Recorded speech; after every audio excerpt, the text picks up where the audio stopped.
여호와께서 이집트 땅에서 모세와 아론에게 말씀하셨습니다. 이 달이 너희에게 첫 달, 곧 한 해의 첫 달이 될 것이다. 이스라엘의 온 회중에게 말하라. 이달 10일에 각 사람이 자기 가족을 위해 어린 양 한 마리, 곧 한 집에 한 마리씩 잡도록 하라. 양 한 마리에 비해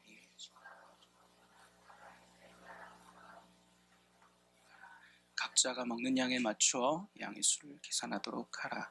너희 어린 양은 흠없는 1년 된 수컷이어야 한다. 양이나 염소 중에서 고르도록 하라. 그것을 이달 14일까지 잘 간직하고 있다가 이스라엘 온 회중이 저녁 무렵에 잡도록 하라. 그러고는 그 피를 얼마 가져다가 그들이 양을 먹는 집의 문틀 양쪽과 위쪽에 바르도록 하라. 바로 그날 밤에 그들은 불에 구운 고기와 쓴 나물과 누룩 없는 빵을 먹어야 한다. 너희는 그것을 날 것으로 먹거나 삶아서 먹지 말고 불에 구워서 먹어야 한다. 머리와 다리와 내장도 마찬가지다. 만약 아침까지 남은 것이 있으면 불에 태워야 한다. 너희가 고기를 먹을 때는 허리에 띠를 띠고 너희의 발에 신발을 신고 손에 지팡이를 들고 서둘러서 먹도록 하라. 이것은 여호와의 유월절이다. 처음 난 것 모든 것을 치고 이집트의 모든 신들을 심판하실 것이기 때문이다. 나는 여호와다. 내가 이집트 땅에 칠 때 너희 사는 집에 피를 발랐으면 그것이 표시가 돼 내가 그 피를 볼 때 너희를 그냥 지나칠 것이다. 그러므로 재앙이 너희에게 내려 너희를 멸망시키는 일이 없을 것이다. 함께 읽겠습니다. 이날은 너희가 기념해야 할 날이다. 너희는 이날을 대대로 여호와께 절기로 지켜드려야 할 것이다. 아멘. 함께 사랑의 나눔 사역을 다녀왔습니다. 광정동에 위치한 제한 몽골 학교가 있는데요. 그 학교에서 이렇게 소개를 해준 한국에 사시는 몽골 가족들이 있습니다. 몽골 이주민들이 있는데요. 그 가족들 저희가 50가정을 방문을 해서 생필품도 나누고 또 주님의 복음을 전하고 사랑을 전하는 시간, 그런 사역을 하고 왔습니다. 너무 행복한 시간이었고요. 또 우리 안에서도 기쁨이 있는 그런 귀한 사역이었는데, 저도 이제 조에 편성이 되어서 같이 우리 2명의 이제 지체들과 함께 3명이 조를 이루어서 첫 번째 가정을 방문하게 되었어요. 가고 있는데 길가에 굉장히 아름답고 웅장하게 지어진, 얼마 안 된 것 같아요. 그런 큰 교회를 보게 됐어요. 교회가 너무 아름답게 지어져서 눈길을 뗄 수가 없었습니다. 근데 처음에는 교회 건축물 때문에 눈길이 갔지만 저의 시선을 멈추게 한 것은 또 다른 곳에 있었어요. 그 교회 한켠에 붙어 있었던 성경 구절 한 구절이 눈에 들어온 곳이었어요. 그 구절은 뭐였냐면 이사야 49장 15절 말씀입니다. 자막이 준비되어 있는데요. 우리 같이 한번 읽도록 하겠습니다. 시작. 자기 태에서 난 아들을 긍휼히 여기지 않겠느냐. 나는 너를 잊지 아니할 것이라. 아멘. 그들은 혹시 잊을지라도 나는 너를 잊지 않을 것이다. 사실 이 이사야 49장은 이스라엘의 회복에 대해서 선포해 주시는 말씀입니다. 이스라엘 민족에게 여인이, 부모가, 어미가 그 자식을 잊을지 몰라도, 결코 잊지 않겠지만 혹시라도 그들은 잊을지 몰라도 나는 결코 너희를 잊지 아니할 것이다. 할렐루야. 이 말씀이 눈에 확 들어오는 거예요. 제가 이렇게 지체로 같이 쌀 들고 보리 들고 라면 들고 이렇게 반찬 들고 가고 있는데 그 글귀가, 그 성경 구절 하나가 들어오면서 하나님께서 우리를 통해서 이 구석구석 집을 다니면서 하나님께서 너희를 잊지 않고 있다라는 그 말씀을 그들에게 들려주시는 것이구나. 이런 생각이 드니까 그 걸음이 너무나도 기쁘고 감사했어요. 그 하나님의 계획하심이 우리를 통해서 이루어지는다라는 그런 사실이 너무나도 행복에 겨웠습니다. 여러분, 아깝게 그 기회를 놓치신 분들, 내년에도 사랑의 나눔은 있습니다. 할렐루야. 내년에는 여러분 꼭 같이 이 사랑의 나눔 동참하셨으면 좋겠고요. 만약에 사랑의 나눔도 안 되고 뭐 이것도 안 된다 하시면 이제 앞으로 얼마 안 남은 크리스마스 블레싱 일정들이 있어요. 이 크리스마스 블레싱에 여러분 같이 참여하셔서 하나님의 은혜를 누릴 수 있었으면 좋겠습니다. 우리가 이제 한 해를 마무리하는 12월 달을 보내고 있습니다. 여러분 어떻게 마무리하고 있습니까? 아직 여러분의 마음 가운데 영적인 공허함이 있고 또 혼자 있다라는 그런 외로움이 만약에 있다면 오늘 이 말씀처럼 나는 너를 잊지 아니할 것이다 라고 약속하신 주님의 음성을 듣게 되기를 간절히 바랍니다.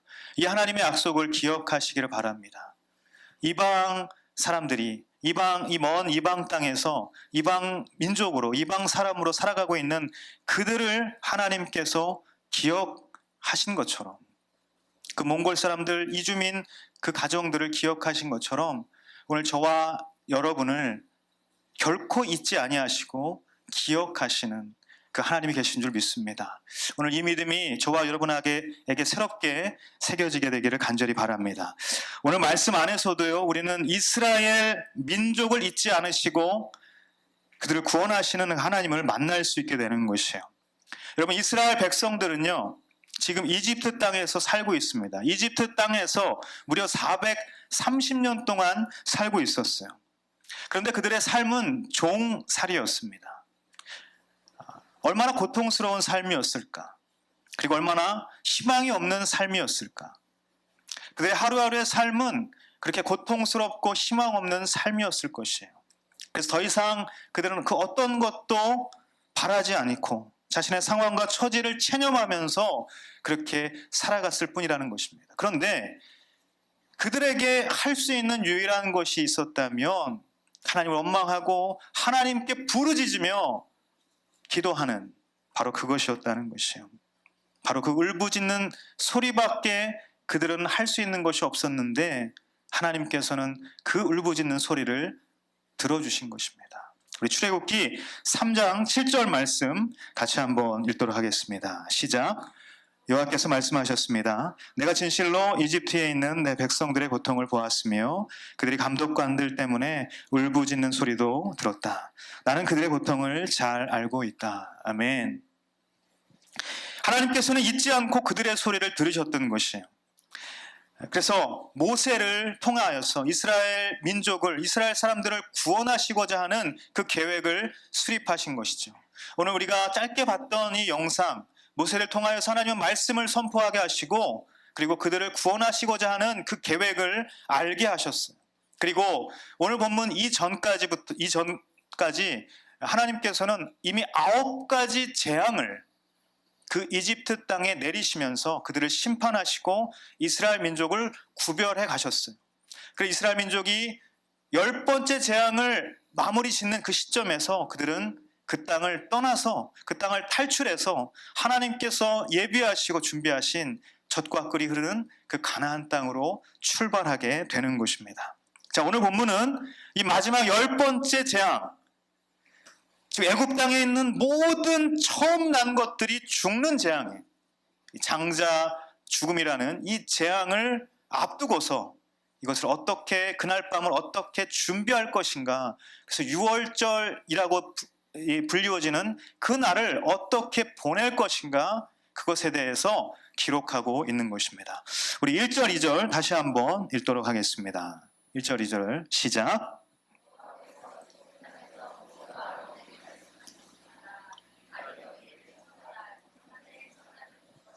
아멘. 제 첫 번째 나누고 싶은 메시지는 같이 따라합시다. 구원은 존재적 변화로부터 시작합니다. 한 해의 첫 달이 될 것이라고 했어요. 한 해의 첫 달은 여러분 뭐라고 하죠? 정월이라고 하죠. 정월이라고 하죠. 그런데 이 히브리 사람들은, 이제 이스라엘 사람들은 이 정월을 어떻게 계산을 했냐면, 사실은 지금 430년 동안 이집트에 살고 있었기 때문에 그들이 쓰고 있었던 계산 방법에 의해서 계산을 했던 것이에요. 그 고대 이집트 사람들은 태양력을 가지고 있었습니다. 그들에게 정월은 언제였냐면 6월 15일이었어요. 한 해의 가장 중심에 있었던 바로 그 날이 그들에게 시작이었던 것입니다. 그래서 지금으로 우리가 이야기하는 우리의 달력에 따지면 6월이 그들에게 정월이었습니다. 당연히 히브리 사람들도 6월이 정월이라고 생각을 했어요. 그런데 지금 하나님께서는 이 달이 너희에게 정월이 될 것이다. 지금까지 이집트 사람들이 계산했던 우리가 지금 이야기하는 6월이 아니라 지금 그들이 보내고 있었던 3월 혹은 4월 그 즈음에 하나님께서는 이렇게 말씀하시는 것이에요. 다시 말해서 시간의 개념을 바꾸겠다 말씀하시는 것이에요. 하지만 여기에는 조금 더 영적인 의미가 있죠. 그것은 뭐냐면 지금까지 애굽에서 종살이 해왔던 그런 노예의 시간, 그것이 아니라 하나님께서 택하신 새 하늘과 새 땅에서 살아갈 선택된 민족, 선민의 시간으로 변화할 것이다. 물리적인 시간의 변화, 그것뿐만 아니라 이제 너희는 선택된 사람들이다. 구원받은 민족이다. 너희들의 신분이 변화될 것이다. 너희들의 존재가 변화될 것이다. 이렇게 말씀하고 있다는 사실이에요. 저는 여러분이 세상의 시간을 따라가는 인생이 아니라 하나님의 시간으로 살아가는 인생이 되기를 예수님의 이름으로 축복합니다. 구원은요, 하나님의 시간을 살아가는 인생, 그 존재의 변화로부터 시작되는 것이에요. 그래서 여러분, 하나님의 시각과 하나님의 방법이 여러분의 인생의 시간표를 가늠하는 재료가 되게 하십시오. 꿈이 변하고 가치관이 변하고 영적인 상태가 변하는 것, 그것이 정말 진정한 변화라는 것이에요. 물리적인 시간뿐만 아니라 존재적, 전인격적인 변화, 바로 이것이 하나님께서 말씀하시는 이스라엘 민족에 선포하시는 변화의 시작이었다는 것이에요. 저는 여러분에게도 이러한 변화가 있게 되기를 원하고요, 이 변화를 두려워하지 않게 되기를 간절히 바랍니다. 여러분, 인간은 누구나 새로운 것을 두려워하기 마련입니다. 인간은 누구나 변화를 두려워한다는 것이에요. 하지만 진짜 두려운 것은 뭐냐면 변하지 않는 것, 그것이 두려운 것이죠. 변하지 않으려는 마음이 두렵다는 것이에요. 요새 우리가 묵상을 하고 있는 역대기가 있죠. 역대기에 보면 많은 왕들이 나오는데 우리가 요즘 보았던 왕들 중에 누가 있냐면 요아스라는 왕이 있고요, 그리고 아마샤라는 왕이 있고, 또 누가 있습니까? 그의 아들 우시야라는 왕이 있어요. 자, 이 왕들은 다 지금 3대째 왕을 하는 사람들이죠. 요아스가 할아버지였고, 우시야에서 보면 할아버지였고, 아버지 아마샤, 그리고 우시야 자기 자신까지 3대에 걸쳐서 그들은 똑같은 패턴으로 하나님 앞에 범죄했어요. 처음에는 하나님의 말씀을 잘 따랐습니다. 그런 평가가 있었어요. 그렇지만 나중에는 우상 숭배를 하는 사람들로, 그런 왕들로 변화하게 되었던 것이에요. 그래서 그 말씀을 우리가 묵상하면서 우리에게 주는 영적인 교훈은 무엇이었습니까? 한결같은 믿음의 사람이 되라. 여러분, 오늘 아마 큐티 이 순모임 하시면서도 이 말씀을 같이 나누실 텐데 한결같은 사람이 되라는 것이 영적인 교훈이었어요. 그런데 오늘 이 말씀은 또 어떻게 우리에게 이야기하고 있냐면 변하지 않는 것을 두려워하라. 그래서 한결같지 말고 변하라 라고 말씀하고 있는 것이에요. 아니 목사님, 도대체 어떻게 하라는 말씀입니까? 변하라는 것이에요? 변하지 말라는 것입니까? 여러분, 믿음에 있어서는 변함이 없는 사람, 그러나 우리 악한 구습, 우리의 부정적인 마음, 감정, 우리가 가지고 있는 체념하는 삶의 태도, 이런 것들에 있어서는 우리가 변화해야 한다는 것입니다. 바울은 이러한 영적인 변화, 영적인 교훈을 이렇게 말하고 있는 것이죠. 로마서 12장 2절 말씀입니다. 읽도록 하겠습니다. 시작.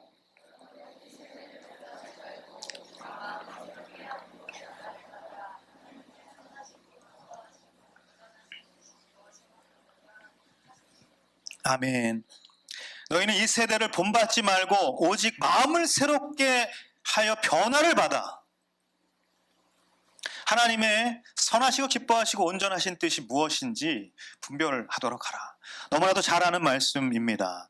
자, 여러분, 본받지 말라고 했어요. 그냥 변하지 말라는 것이에요. 그런데 또 한편으로는 마음을 새롭게 해서 변화를 받으라고 말씀하고 있는 것입니다. 본받지 말라는 것은 변하지 말라는 말인데, 또 새롭게 함으로 변화를 받으라는 것은 변화라는 말씀이에요. 자, 이 원어를 살펴보면요, 어떻게 이야기하고 있냐면 앞부분에 이야기하는 본받지 말라라는 이것의 원어는 스케마라는 원어를 사용했어요. 그런데 뒤에 새롭게 함으로 변화를 받으라는 이 단어에는 모르페라는 단어를 썼어요. 이 스케마나 모르페나 사실은 뜻은 같습니다. 뜻이 뭐냐면 모양, 어떤 형태라는 뜻을 가지고 있어요.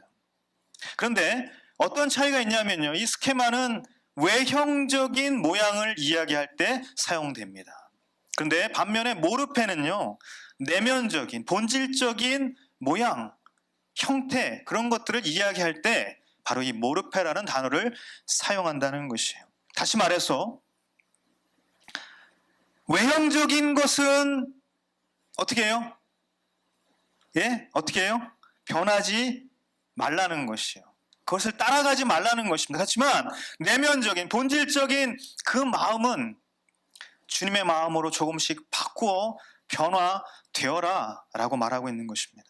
세대가 원하는 외적인 변화를 추구하지 말고 내 삶의 중심이 나에게 있는 것이 아니라 주님께 있다라는 것을 인정하고 그 주님으로 조금씩 채워가고 바꾸어가는 그런 내면적인 변화를 이루어 가라고 말씀하고 있는 것이에요.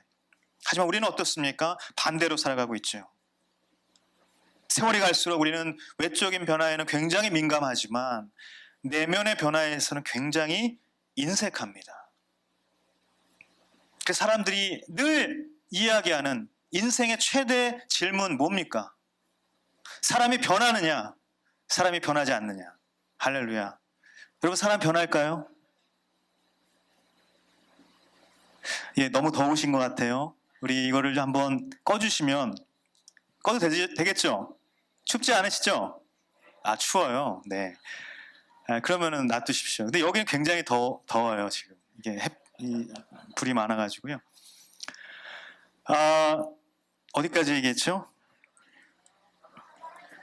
네, 사람이 변하냐, 변하지 않냐. 아마 이 질문이 굉장히 여러분 많은 질문들을 할 거예요. 여러분, 사람이 변할까요, 변하지 않을까요? 사람은 변하지 않지만 또 한편 사람은 변화합니다. 그 기준은 주님께서 그들의 그 인생 가운데 임하시는 것인 줄 믿습니다. 주님께서 임하시면 사람은 우리의 눈에는 보이지 않을지 몰라도, 우리는 그것을 감지하지 않을지 몰라도, 못할지 몰라도 분명 변화하게 되어 있어요. 그래서 여러분, 인생의 새로운 소용돌이가 찾아올 때에, 새로운 것들, 이런 환경들이 찾아올 때에 그 소용돌이를 두려워하지 마십시오. 변화를 받는 것이에요. 오늘 이 이스라엘 민족의 존재적 변화를 하나님께서 선포하시면서 구원의 역사를 시작하신 것처럼 우리도 우리의 내면의 변화, 오직 주님을 우리의 중심에 모시는 그 변화로 말미암아서 우리의 구원이 시작된다는 사실을 기억할 수 있게 되기를 간절히 바랍니다. 자, 이스라엘 민족을 구원하시기 위해서 물리적인 또 존재적인 변화를 먼저 선포하신 하나님께서는 이제 실제적인 구원 방법을 말씀해 주시고 있습니다. 우리 3절에서 5절까지의 말씀 같이 한번 읽도록 하겠습니다. 시작.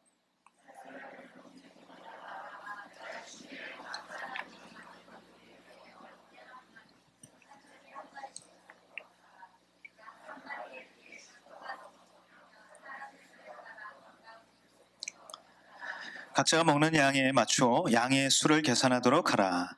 너희 어린 양은 흠없는 1년 된 수컷이어야 한다. 양이나 염소 중에서 고르도록 하라. 아멘. 제 두 번째 나누고 싶은 메시지는, 다시 따라합시다. 구원은 공동체 안에서 누릴 수 있습니다. 아멘. 1월 10일 정월 10일에 어린 양을 한 마리 잡아라. 그 한 집에 한 마리씩을 잡으라고 준비하라고 그렇게 이야기하고 있습니다. 식구가 몇 명이냐에 따라서 양의 수를 계산하라는 말인데 식구가 많으면 너무 많아서 한 집에 2마리를 잡아야 할 경우는 말씀하시지 않았어요. 오히려 식구가 적으면 이웃 사람들, 주변 사람들을 데리고 와서 같이 이렇게 먹으라고 이야기하는 것이죠. 다음 날까지 고기를 남기지 말라는 말씀을 하시면서 식구가 아무리 많은 대가족이라도 한 마리 양이면 충분하다는 양을 우리는 미루어서 알 수 있고 오히려 적은 그 경우에만 대비하면 된다. 가까운 이웃들을 불러서 같이 먹어라. 이렇게 이야기하고 있는 것이요. 함께 나누는 신앙 공동체가 되어야 한다는 것을 말씀하고 있는 것입니다. 여러분, 이것은 앞으로 이스라엘 공동체가 광야 시대를 거쳐서 가나안 땅에 들어갔을 때 자기만을 위한 삶을 사는 것이 아니라 자기 가족만을 위한 삶을 사는 인생들이 아니라 하나님께서 함께하기를 원하시는 그 신앙 공동체를 이루어가라 라고 말씀하시는 거예요. 저는 이것이 우리 공동체에게도 말씀하시는 하나님의 음성인 줄 믿습니다. 이 유월절 규례에 나오는 이 식사, 이 제사는 화목제물, 화목제사로 볼 수가 있는데 저번에 제가 한번 이야기한 적 있지만 레위기 7장에 보면 화목제물에 대한 규례가 잘 나와 있어요. 그 화목제물에 대한 규례는 뭐였냐면 화목제사를 드리되 그 제사를 드리고 나서 제사에 남은 그 고기를 다 같이 나누어 먹으라고 하셨어요. 근데 그 나누어 먹는 그 고기를 그날 다 먹지 그 다음날까지는 결코 남겨두어서는 안 된다라고 규정하고 있습니다. 그 말은 무슨 말입니까? 이 소 한 마리를 잡아서 제사를 드릴 때에 이 소 한 마리가 약 한 400명이 먹을 수 있는 고기 양이라는 것이에요. 그런데 이 400인분 되는 이 고기를 그날 밤에 다 먹자니 우리 가족 다 불러봤자 20, 30명밖에 안 돼요. 내가 사랑하는 사람, 내 친한 사람들 다 불러 모아봤자 한 50명씩밖에 안 돼요. 그러면 이 400인분을 하나도 남김없이 그날 밤에 그날 다음 날까지 남기지 않고 다 먹기 위해서는 어떻게 해야 되는가? 내가 싫어하는 사람, 내가 관심이 없는 사람, 내가 미워하는 사람, 절대로 저 사람하고는 고기를 나누어 먹지 않으리라. 그런 사람하고도 다 나누어 먹으라는 하나님의 뜻이 그 가운데 있다는 것이에요. 그래야만 이 고기를 남김없이 우리가 다 먹을 수 있는 것입니다. 저는 우리 W 공동체가 함께 나눌 수 있는 공동체가 되기를 간절히 바랍니다. 나누기 위해서는요, 품어줘야 하는 것이에요. 품어주기 위해서는 무엇이 필요합니까? 주님의 사랑이 필요한 것이에요. 요한 1서 4장 10절 말씀은 이렇게 우리에게 이야기하고 있습니다. 사랑은 여기 있습니다. 곧 우리가 하나님을 사랑한 것이 아니라 하나님께서 우리를 사랑하셔서 우리 죄를 위해 그분의 아들을 화목제물로 보내주셨습니다. 할렐루야. 할렐루야. 우리 자신으로부터 시작된 사랑으로는 우리는 결코 남을 품을 수 없다는 것이에요. 하지만 그 아들을 내어주시는 그 하나님의 사랑으로부터 오는 하나님부터 시작된 그 사랑은 모든 것을 품을 수 있는 능력이 있는 것입니다. 여러분, 그래서 함께하는 공동체, 그것이 하나님께서 말씀하시는 구원 공동체라는 것입니다. 여러분, 영적인 공동체에 들어오십시오. 여러분 가운데에 만약 이 예배만 드리고 또 그냥 순모임 하지 않으시고 이렇게 가시는 분들 있다면 여러분 이 공동체에 들어오셔서 순모임도 하시고요. 또 같이 블레싱도 가시고 또 모임도 하시고 또 아울리치도 가시고요. 오디오도 가시고 이렇게 공동체 안에 들어오셔서 같이 신앙 공동체를 이루는 것입니다.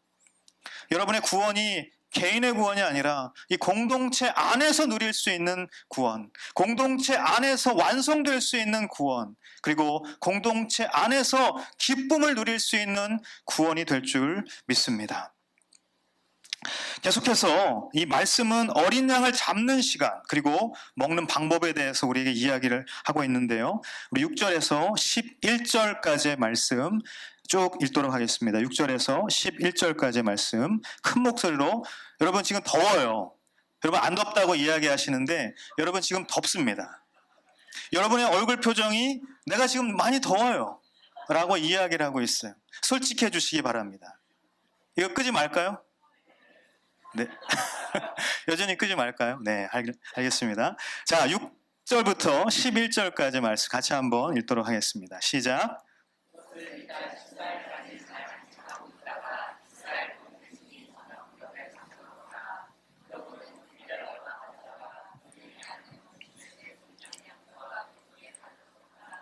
바로 그날 밤에 그들은 불에 구운 고기와 쓴 나물과 누룩 없는 빵을 먹어야 한다.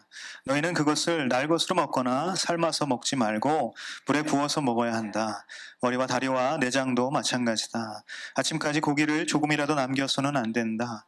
만약 아침까지 남은 것이 있으면 불에 태워야 한다. 너희가 고기를 먹을 때는 허리에 띠를 띠고 너희 발에 신발을 신고 손에 지팡이를 들고 서둘러서 먹도록 하라. 이것은 여호와의 유월절이다. 아멘. 제가 세 번째 나누고 싶은 메시지는 다시 따라합시다. 구원은 어린 양 예수 그리스도를 통해 이루어집니다. 아멘.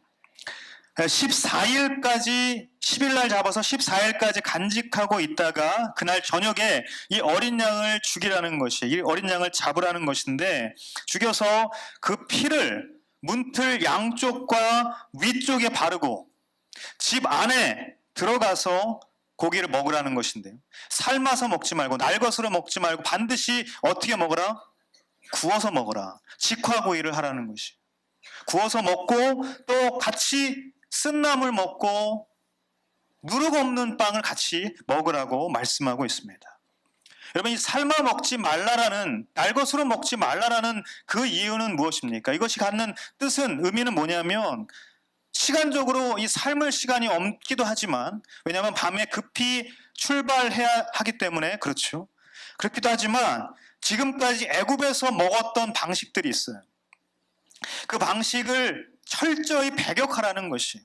그 방식대로 그렇게 살아가거나 그 방식을 따라가는 것에서 이제는 벗어나라 라고 말씀하고 있는 것입니다. 또한 쓴 나물을 먹으라는 것은 뭐냐면, 이 애굽에서 종살이 하면서 고통스러웠죠. 너무나도 힘겹게 살아왔어요. 그것을 기억하라는 것입니다. 그 고통스러운 나날들을 기억하라는 것이에요. 그리고 이 누룩은 어떤 것이냐면, 이 성경에서 누룩을 이야기할 때는 죄, 악, 위선 이런 것들을 상징하는 것이죠. 그래서 누룩 없는 빵, 정결한 삶을 살아가라 라는 것을 의미로 이렇게 6월절 식사 메뉴를, 세트 메뉴를 딱 이렇게 준비하신 것이에요. 그런데 여기까지 이해가 되는데 피를 바르라는 행위를 말씀하셨어요. 이것을 어떻게 이해해야 할까? 그날 밤에 애굽 온 땅에 처음 난 모든 것들이 다 죽게 될 것이다 라고 말씀하셨어요. 이것이 바로 10번째 이집트 땅에 내릴 재앙인데, 그 재앙이 그 집에 임하지 않고 넘어가기 위해서 어린 양의 피가 필요하다라고 말씀하고 있는 것이에요. 자, 여러분 생각해 보십시오. 어떤 집이든 부모가 있고 자식이 있을 것이에요. 가축들이 또한 있을 것입니다. 어떤 집이든 간에 처음 난 것들은 하나씩은 다 있을 것이에요. 장자가 분명히 있다라는 것이에요. 그렇다면 모든 집에 재앙이 임할 것이다 라고 이야기할 수 있죠. 다시 말해서 누구나 그 재앙의 대상이 되는 것이다. 그 재앙의 대상에서 누구도 제외되지 않는다라고 말씀하고 있는 것입니다. 이 10가지 재앙 중에요, 이 9가지는 이미 마쳤는데, 이 9가지의 재앙에서는 이스라엘 민족이 재앙의 대상이 아니었어요. 하나님께서 특별히 그들을 구별해 주시고 그들을 따로 떼어주셨어요. 성경을 이렇게 이야기하고 있습니다. 출애굽기 8장 22절 말씀, 계속해서 그 자막을 계속 띄워주시기 바랍니다. 제가 계속 읽어드리도록 하겠습니다. 8장 말씀은 이렇게 이야기하는데요. 그러나 그날에 내가 그 백성들이 사는 고센 땅을 구별해서 그곳에는 파리떼가 없게 할 것이다. 파리의 재앙이 있을 때 이렇게 하나님께서는 말씀하셨고요. 출애굽 9장 4절입니다. 그러나 여호와께서 이스라엘의 가축과 이집트의 가축을 구별해 이스라엘 자손의 가축은 한 마리도 죽지 않게 하실 것이다. 돌림병 재앙이 있을 때 이렇게 또 말씀하시면서 구별하신다고 하셨어요. 그리고 출애굽 9장 26절은 또 이렇게 이야기합니다. 우박이 내리지 않는 곳은 이스라엘 자손들이 사는 고센 땅뿐이었다. 우박의 재앙이 임할 때도 마찬가지로 그렇게 구별해 주셨어요. 출애굽 10장 23절도 이렇게 이야기합니다. 아무도 3일 동안 서로 볼 수 없었으며 자기 자리에서조차 일어나지 못했습니다. 그러나 온 이스라엘 자손이 있는 곳에는 빛이 있었습니다. 이렇게 이스라엘 백성들은 재앙의 대상이 아니었어요. 늘 구별해 주셨어요. 그런데 10번째 재앙은 다릅니다. 애굽 땅에 있는 모든 것이라고 말씀하시면서 이렇게 이야기하셨어요. 출애굽 11장 5절 말씀입니다. 같이 한번 읽도록 하겠습니다. 시작.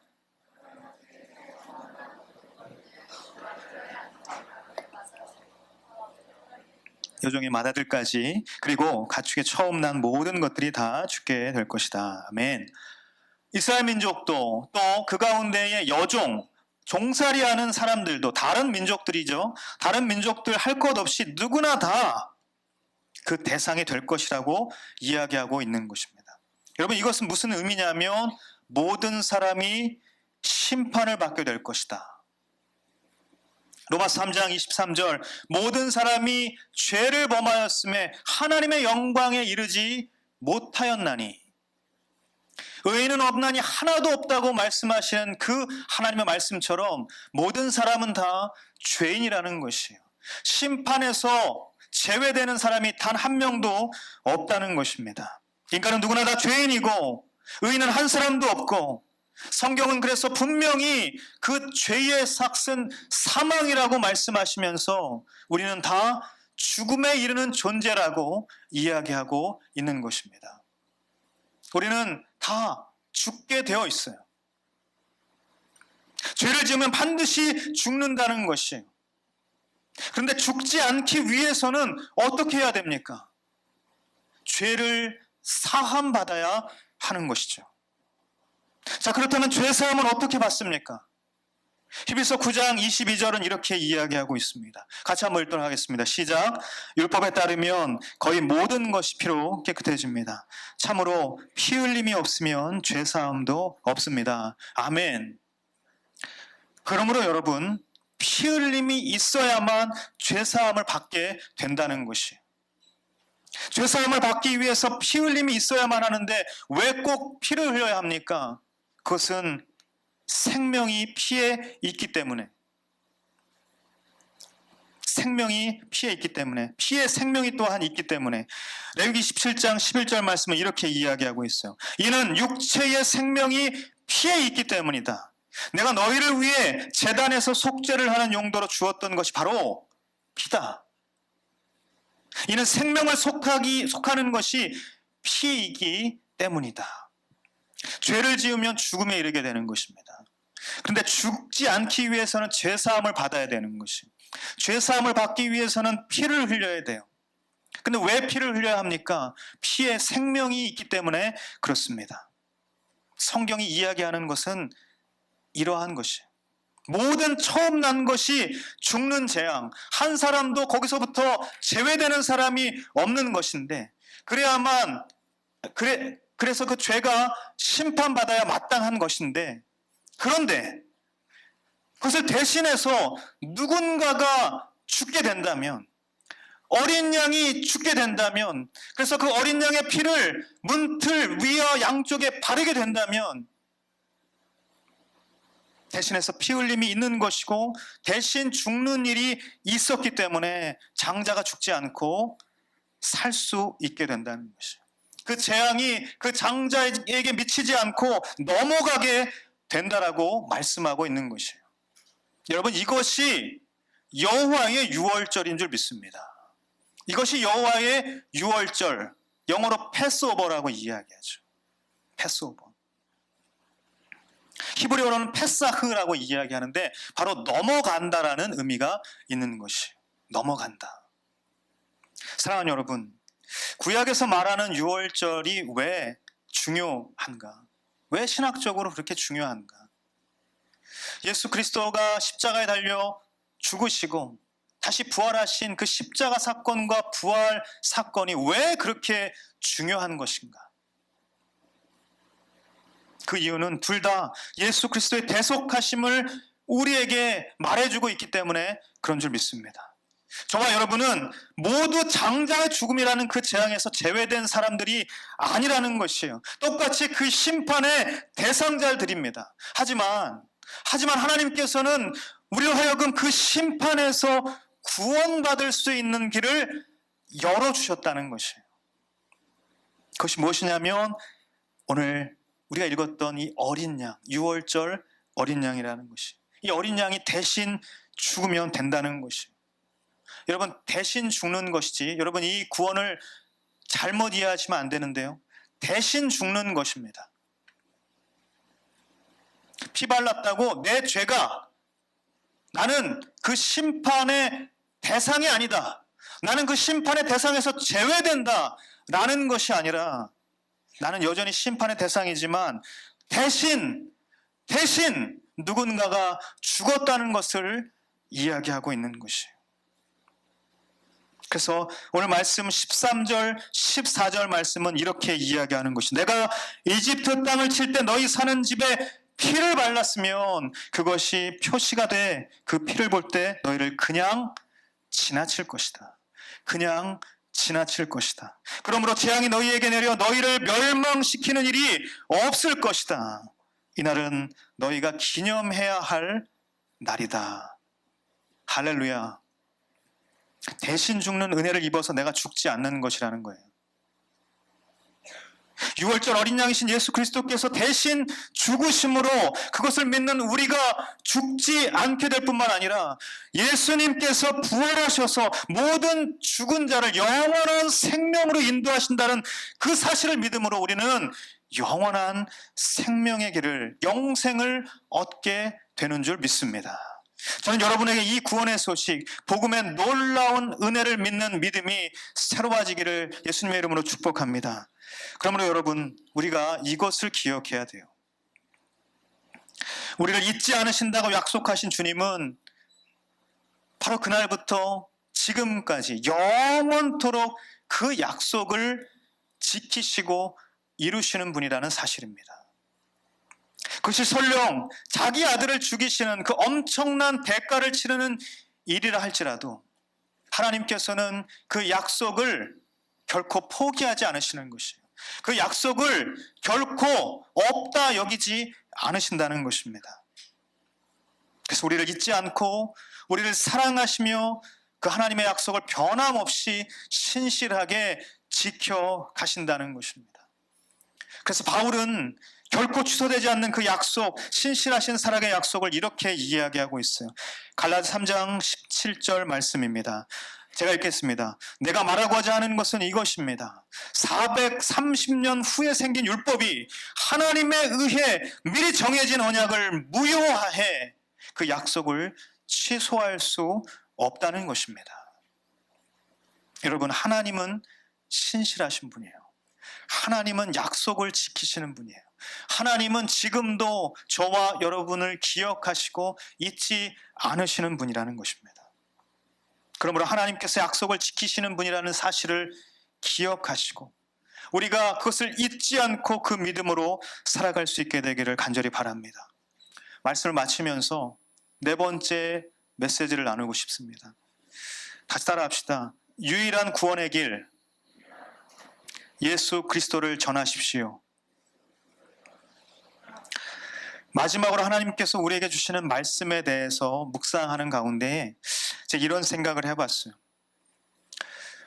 여러분, 이스라엘 사람들이 지금 문에 피를 바르는 모습을 보면서 그 밤에 이 사람 저 사람 나와가지고 위쪽과 양쪽에 우슬초로 그 어린 양의 피를 바르고 있지 않았겠습니까? 그 모습을 보면서 그 옆에 사는 이집트 사람이 나와서 그 광경을 보고 뭐라고 했을까? 아니, 도대체 뭘 하고 있습니까? 이렇게 묻지 않았겠어요? 이게 지금 뭐 하는 짓이냐고. 그렇게 물어봤을 때에 그 이스라엘 사람은 그 우슬초로 피를 바르면서 뭐라고 얘기했을까요? 아무것도 아닙니다. 그냥 신경 쓰지 마세요. 이렇게 이야기하는 사람들도 있었을 것이에요. 또 어떤 사람들은 이렇게 이야기했을 것입니다. 오늘 밤 여호와 하나님께서 이 땅 가운데에 모든 초태생을 다 죽이시는 재앙이 임할 것인데 이 어린 양의 피를 이렇게 바르면 그 재앙이 임하지 않을 거예요. 어떤 사람은 이렇게 이야기했을 것입니다. 이 피를 바르는 것이 유일한 구원의 길이라는 것을 이야기했을 것이요. 그리고는 믿음으로 그 피를 바르면서 하나님의 은혜를 구했던 그 이스라엘 사람은 그 옆집 사람에게 이렇게 이야기했을지 모릅니다. 당신 집 틀에도, 집 문틀에도 이 피를 바르시겠어요? 오늘 밤 구원이 당신 집에 임할 것입니다. 여러분, 어떤 사람이 되기를 원하십니까? 하나님께서 보시기에 어떤 사람을 기뻐하실까요? 저는 여러분이 구원의 길을 알려주시는 하나님의 사람이 되기를 예수님의 이름으로 축복합니다. 성경은 이스라엘 민족이 출애굽할 때요, 이스라엘 민족만 나갔다고 이야기하지 않습니다. 출애굽기 12장 마지막 부분에 보면 이스라엘 민족뿐만 아니라 다른 민족들도 그들과 함께 그 밤에 이집트를 떠났다고 분명히 기록하고 있어요. 그것은 무슨 것을 의미합니까? 그날 밤 그 우슬초로 문틀을 바르면서 그 피를 바르면서 누군가가 물어봤을 때에 그렇게 얘기했던 한 사람이 있었다는 것이에요. 그렇게 이야기했던 이스라엘 사람들이 있었다는 것이에요. 여러분, 유일한 구원의 길 예수 그리스도를 믿는 믿음이 저와 여러분에게 충만하게 되기를 간절히 바랍니다. 6월절 어린 양의 피로 구원이 임했던 것처럼 예수 그리스도께서 십자가에서 흘리신 피로 저와 여러분의 삶에 구원이 임한 줄 믿습니다. 그리고 그 구원이 우리에게 그치는 것이 아니라 그 예수 그리스도의 피를 옆집 문틀에도 여러분의 이웃의 집에도 발라줄 수 있는 저와 여러분이 되기를 간절히 바랍니다. 어제 사랑의 나눔 사역을 하면서 8살 난 딸을 둔 한 어머니를 만났습니다. 그 몽골 어머니는 이름이 에루나였는데요. 이분과 막 대화를 나누면서 한국에 오셔서 많이 힘드시죠? 아니라는 거예요. 너무 좋다는 것이. 한국이 너무 좋다는 것이. 막 웃으면서 한박 웃음을 띠면서 한국이 너무 좋아서 그렇게 살고 있다는 것이. 그래서 어떤 일을 하세요? 그랬더니 남편은 굉장히 어려운 일을 하시고요. 또 이 에루나, 이 엄마도 오늘은 일이 없었지만 나가서 굉장히 힘든 일을 하시더라고요. 그렇게 엄마와 아빠가 딸 하나 있는데 나가서 굉장히 힘들게 그렇게 하루하루 생계를 유지하면서 그렇게 살아가고 있었어요. 그런데 한국이 그렇게 좋아요? 너무 좋다는 것이. 너무 좋다면서 막 그렇게 이야기했어요. 제가 그런데 이야기를 계속 나누면서 예수님에 대한 이야기를 꺼냈어요. 혹시 예수님 아십니까? 혹시 교회를 가본 적 있어요? 이렇게 이야기를 했습니다. 그런데 한국이 좋다고 말한 바로 그 표정이었어요. 바로 그 표정으로 너무나도 한박 웃음을 띠면서 이렇게 이야기하는 것이에요. 나는 하나님이 좋아요. 나는 예수님이 좋아요. 그래서 집에서 있을 때마다 기도해요. 이렇게 이야기하는 거예요. 저는 그 말을 듣고 마음에서 너무 눈물이 나는 것이.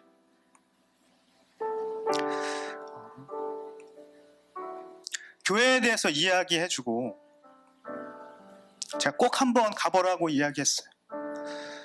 근데 끝까지 예수님에 대해서 선포하고 전하지 못하는 것이 설교를 준비하면서 계속 마음에 남았어요. 어떤 의미냐면 한국이 이렇게 좋은데, 한국을 이렇게 좋아하는데 천국을 알게 되면 얼마나 이 인생이 좋을까. 저는 여러분에게 정말 이 복음이 여러분의 마음 가운데 가득 차고 넘치게 되기를 바라고요. 그 복음을 여러분의 이웃에게 전할 수 있는 우리 모두가 되었으면 좋겠습니다.